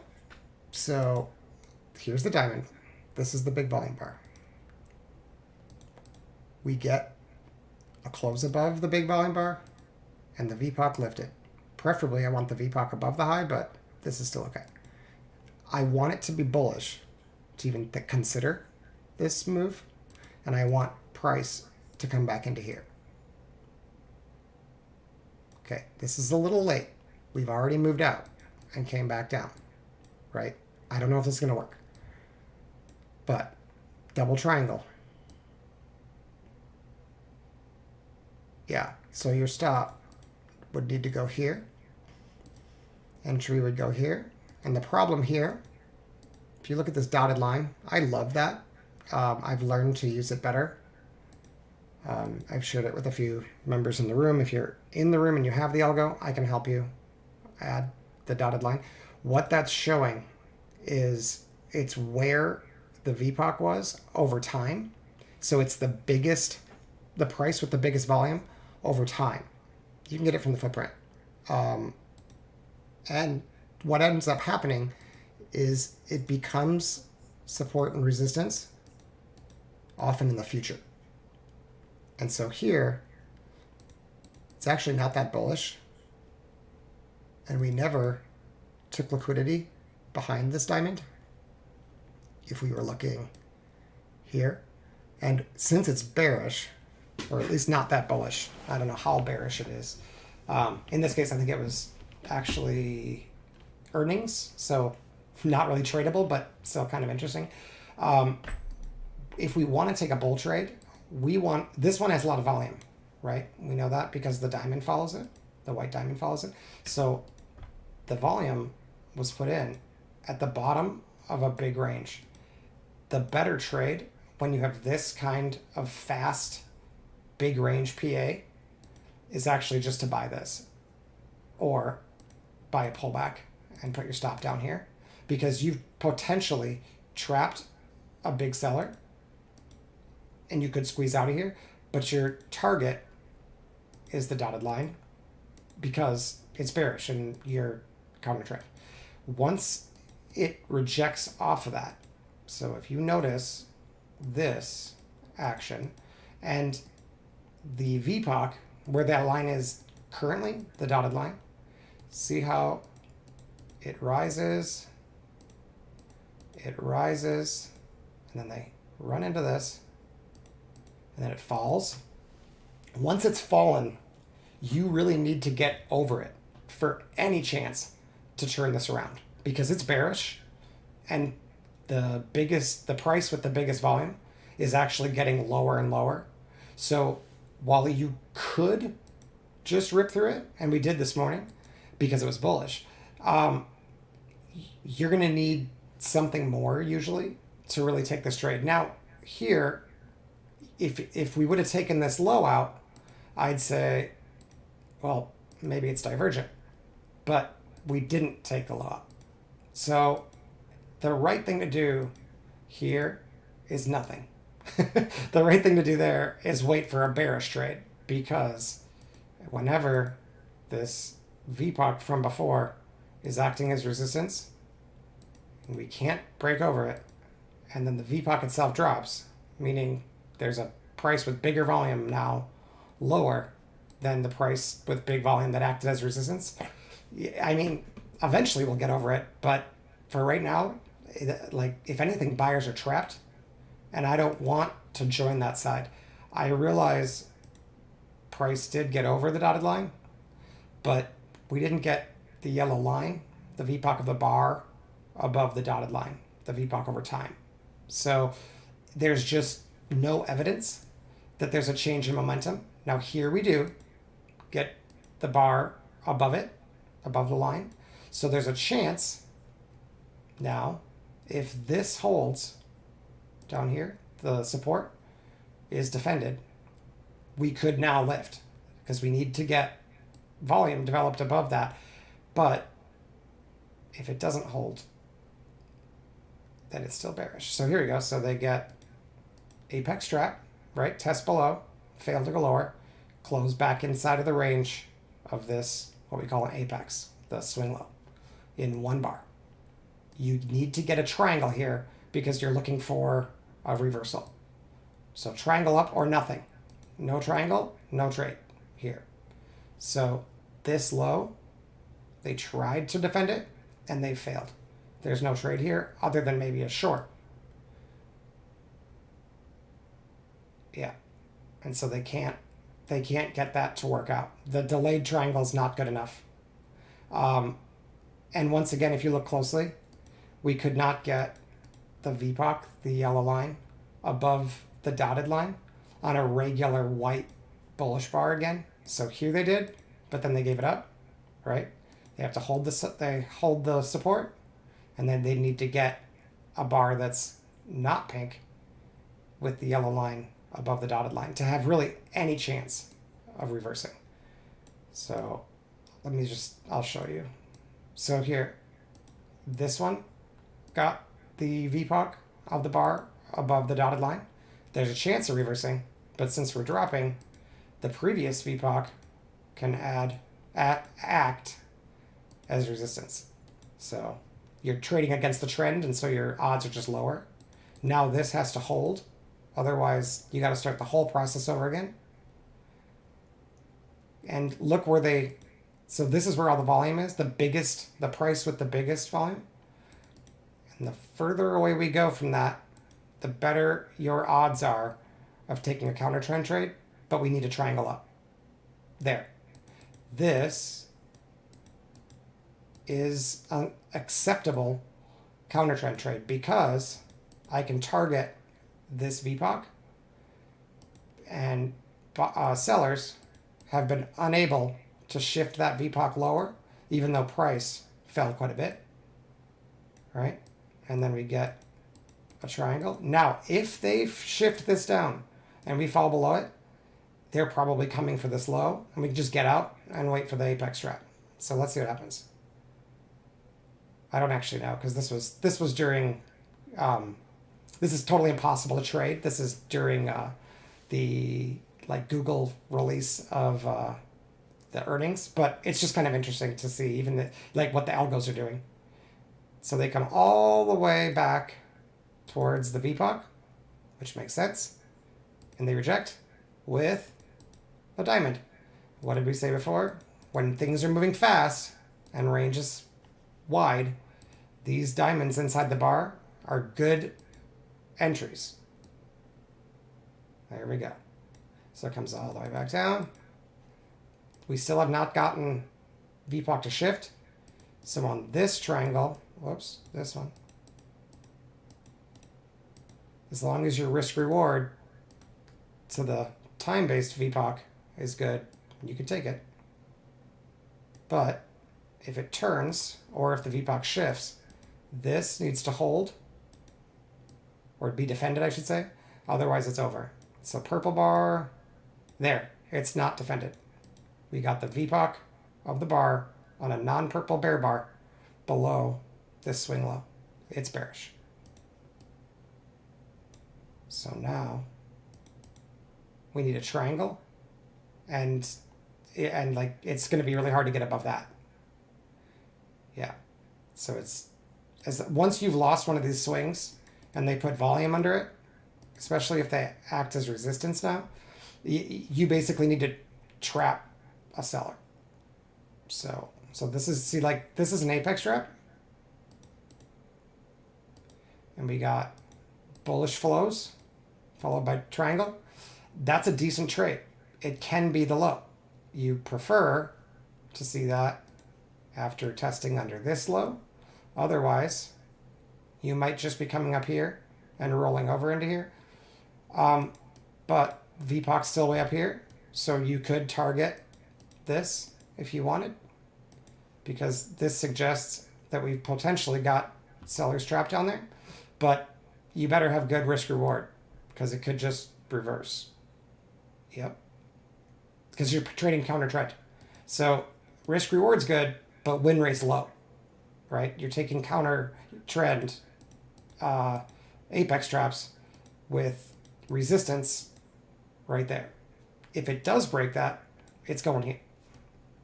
Eventually, it probably will.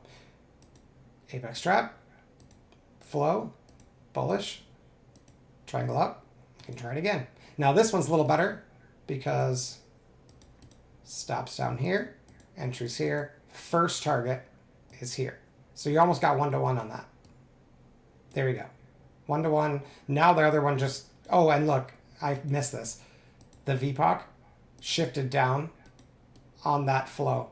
So they had a price with more volume here compared to the price with a bunch of volume here. So there's all of a sudden more people, more contracts at least, being traded at a lower price. And we're trying to anyway, leave the area of where those guys were trading. Meaning, and there's positive flows. So, and look at that delta. So it could hold. Now, if you look to the left, the reason this works better is because we've taken the stops of all the buyers, right? They put their stop below that. And just like we talked about in the beginning, and I know you can't really trade this because it happened within a second, but the algos do the same thing as humans do, basically. They take liquidity, and then buyers defend, and sellers realize, just like I said before, that they need to find a buyer that's trapped up here, and that's where they'll interact. So here's one, and here's one, right? So the sellers are likely to interact here. And then here's one, liquidity got taken, right? And we got over him. So now where is price probably going? It's going to try to get back up here. Right there. So it looks kind of magical, but it's just the way markets work. They want to free these guys because they're trapped, and they did it. So they got a bar with volume, not like just sellers pulling their order, but real buyers up above the spot where we had trap buyers before, which means before where we had more sellers than buyers, now in that same price, we have more buyers than sellers. It's not time to buy, but it's time to stop being bearish. And so now we can go back and say, and like I said, if you go to the beginning of this video, it's exactly the same. You say, where was there sell flows? Okay, well, there were sell flows here, for sure. So we got the arrow. Was that liquidity taken? Yes. Did they respond with more selling? No. Right? No big selling. Just this guy. So the problem with buying up here, I'm not going to repeat myself. It's the point is we need a setup down here to be confident. Right there. We want this. Yep. And then preferably we want them not to put volume underneath this. And they do. So now we're going to come back because now they've been freed, right? So now this could be resistance. So now buyers need to defend. So you're going to get some movement back and forth. Oh, they just rip it open. Oh, and then this becomes support again. Wow. Again, that all happened in 2 seconds, but interesting that this seller really got screwed because he had some success and then he was off sides. He had an opportunity to cover, many did, and then here he was actually freed. He's like, right here, he's like, yeah, I'm not gonna let that happen again. Oops. And then this one never got its liquidity taken. So price naturally wants to come up here to see if there's sellers. Right there. So now his liquidity got taken. And that means we want buy orders, preferably. It could be all the way down here because they had some, we'll just do it here. But technically, they had some success. So we want buy orders to come back in here, right there. Oh, no triangle. We needed a triangle up there. Oh, it goes back to this one. So this triangle is a good one. Now do we go free him again? Wow. Do we come back? Triangle up. Right. Oh, nope. Right there. That. Triangle down. Triangle up. At location. No one's... Unless there's someone trapped. Is the star trapped? Star might be trapped. This might not work. But that... It looks right except for this. It works. Yeah. And your stop goes here. Entry goes here. Target one goes here. Take liquidity. Do they respond with sellers? Nope. Just pulling orders, right? So now, if we get more buyers, up here, they could get trapped. What we want now, really, is sideways action to confirm that buyers are in control. We get bullish flows. Yeah, nice. There's the sellers. Okay, let's see if we can take their liquidity. Boom. Triangle down. Arrow up. Triangle up. You're buying the breakout, but it's pretty aggressive. It's probably not a good idea, but technically valid. Did it stop? This is the problem with these aggressive trades, is that you have a very likely... Oh, it's so close, but it survived so far. Yeah, so you took the liquidity, but this is why you maybe don't want to enter, because they're only going to work 30% of the time to get... And this one, quote unquote, worked. You got the breakout. It just didn't go anywhere. Probably ran into a regular trading hours seller.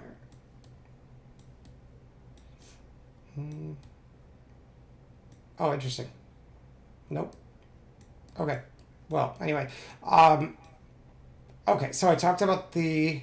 What time is it? Okay, 15 minutes. So I talked about the trade with the diamonds, right? The retrace and go for the diamonds inside the bar.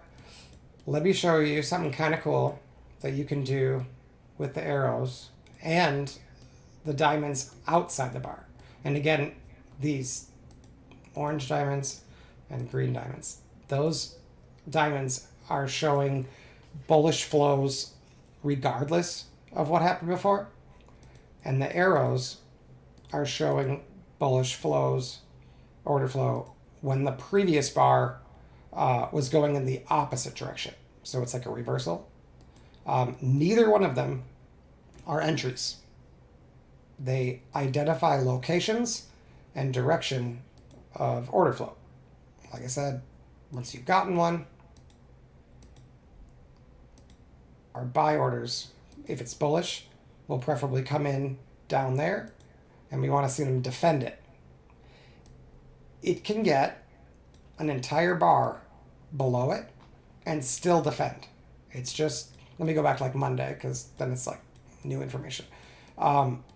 It can still defend because it's got so much volume that price naturally, like a magnet, it goes back to it.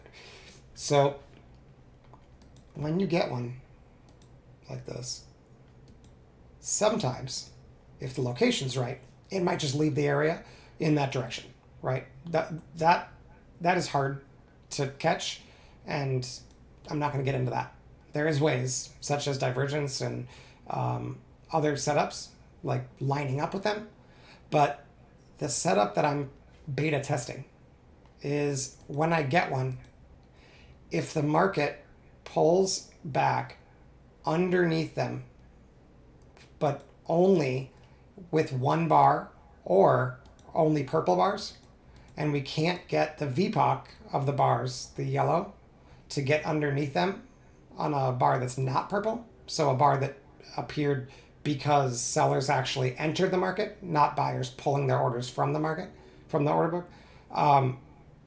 If you only get one, or you can't get VPOC below it on a non-purple bar, if you then get triangle up, what's going to end up, what that means, because it's Renko and everything lines up, right? Like the low of this is going to be the high of this. So just one bar is okay, or purple bars only, basically, is the way to think about it. But what we're really watching is, are they developing volume, the yellow line, on bearish bars like this that aren't purple underneath the bar with all the order flow to the the heavily bullish order flow. Let's put it that way. If we can basically trap someone underneath here, and then we get the triangle coming back, I wanted to know, can I buy this? And when should I expect this to happen, where it goes up like one bar and just stops out? And when should I expect like the big rips to happen, which does sometimes occur. And I don't quite have it figured out yet, but and it's definitely not like huge when it comes to win rate, but they do work sometimes. And so I'm going to need to work on a little bit, but here's the low with an arrow or a diamond on the outside. We get under it with just one bar. Okay. We break it, this bar, with a triangle up. Okay. What I'm noticing so far is if this bar with the triangle up is not pink, and if I mark where the VPOC was of the bar with the order flow, if we can get VPOC above it, above that on a bullish bar that's not pink, like real buyers, it'll either go or this level is good for apex traps. Just like this. Oops. Just like this. And then you get a low, basically. Right? A relative low. And that works to the short side too. But not all the time. So here's one. They just defend it. They can't even get under it. Triangle up. Go. Right? But look where the VPOC is. This is what I found so interesting. Is if you mark the VPOC of the bar with all the order flow, the triangles, the bar with the triangles, has a VPOC higher than that, and it's not pink. And it gets an immediate lift. Right? That seems to only happen when those conditions are true. It doesn't happen every time that those conditions are true, but it's only then. So here's a down one. This does not work very well counter trend, by the way. Get behind it with just one bar, right? So now I need to beat that bar and get a VPOC, preferably on a triangle that's not pink, above the VPOC of the big order flow bar, which happens right here. What should happen? This low, since it occurred on a triangle, this low should hold, right? So I get a 20-point move. Then if you get behind that, if you get beyond one, right? We got order flow to this downside. We get one bar behind it, closing behind it, and they go higher than that. This guy is stuck and it's bullish. And that's almost always how it works counter trend. So here's another blue one. They don't work as well when it's choppy like this. So this one's the furthest, like the best positioned one, which is more likely to work. You can see they defend it. No VPOCs underneath it at all. It's probably just going to lift. Boom. Now, the one above that is not positioned well. Right? It's in the middle here. So it's not surprising. It might not be that meaningful because, like, look at all this, like, chop, right? Like, that level might not be all that relevant. But we get one bar with a VPOC under it. Exactly one bar. Here, I'll show you.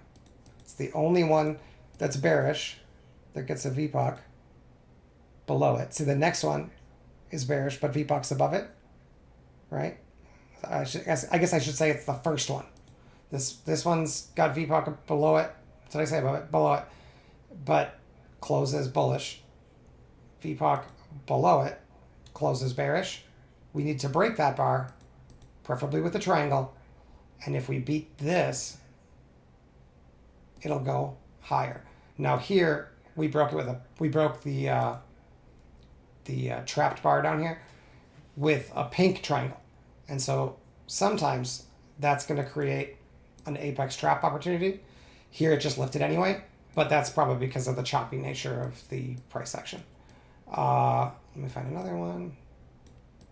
Okay, I don't know how long this is good for. Where does this line up to? Yeah, so you get one, and then pink, and then two, and you know it's, so you could technically buy this because we know that they can't really take that back very easily. Okay, here's one. That one, does that one get? That one we did already. Does not get defended. Find another one. I'm not trying to skip them, but okay. So here's a diamond. Same concept works with these. We got 1 bar, 2 bars. We don't want to be bearish. Generally. And in other words, I don't expect this to go any lower. It might retrace in here because these big volume, these big order flow bars have a lot of volume. So it's normal to retrace them. But I expect that these guys are trapped because we can't turn the market after only 1 bar. We actually get 2 of them. So yes, they could come back here, but I should be looking for bull opportunities here. Maybe even bullish apex traps. I'm not sure. Did we do this one already? 1 bar. Beat it right here. Did we beat the VPOC with a non-pink bar? Come on. We did with a triangle. So I would expect it just to go. I guess it does go to resistance. But then when it comes back, this level holds after a test below. So it's defended. And that seems to be the most consistent entry, is the apex trap on the swing below them, is the way to think about it. So see a bullish order flow, like a blue arrow or a green diamond, get below them, and then if that level, if that swing is defended, this move is usually pretty good. And sometimes you'll even get a lift from there, but obviously not always. Okay, just want to try to find some new. So like this one gets trapped. He's way out of position, right? We get 1 bar that's not purple, 2 bars that's not purple. That star becomes a really good entry, which I've discussed in a previous video from I think last week, that move is it's aggressive, but if you have a sense that it's bearish and you see the bar with either big volume or aggression or whatever, and you get behind it and they can't take that bar back and instead get an aggressive signal just below it, particularly a star, you can actually just short that. And you get these a lot. Because you know that if they would have turned it, that was their chance. So I actually caught that trade on last Thursday, I think it was. So I talk about it because I kind of discovered it on accident. So like here, there's one here. We get 1, 2, right? That guy is trapped. So stars up, especially if they touch this level, maybe even X up. I don't know about green, but star up there would be good. We don't get the star. That's too bad. Oh, and then potentially the apex trap, but oh, that'd be here. So this guy, I guess it's not really an apex trap, but this guy has volume, right? Oops, I didn't line that up. We get behind him with maybe 1 bar and then a purple bar. And so now, if I can get triangle up above this, it's bullish. And if I can't, so this triangle didn't reach it, right? So now this low is probably a good one to look for an apex trap. If I get underneath it and they hold it, I can probably buy it back right there. That is probably a good entry. Boom. It's weird. I don't like... I was surprised to see that it works as often as it does. It's not anywhere near as strong as like the trade and perform entries, but it's still kind of consistent. So I've been trying to watch them. Select this one. Oh shoot, I gotta go. 1, and then purple, purple, 2. So this is the second one. So if we get a star down up there, right there, that star down, it lines up with this, that's probably a short. Isn't that neat? I don't know. I think it's cool. Okay, I gotta run. Hopefully that's interesting. I'm gonna work on those some more. I eventually will probably just have to like code them in so that like the star itself like is like a different color or something. I'll figure it out. But for now, I'm just kind of watching it. And like I said, I traded it with micros today and did okay. 55% win rate. That's not bad for a new idea. So yeah, if you want to get a hold of me, Twitter at RedBenTrader. If you want to learn about the algo or the trading room I work in, contact my coach Simon. Trade letter and word before at gmail.com.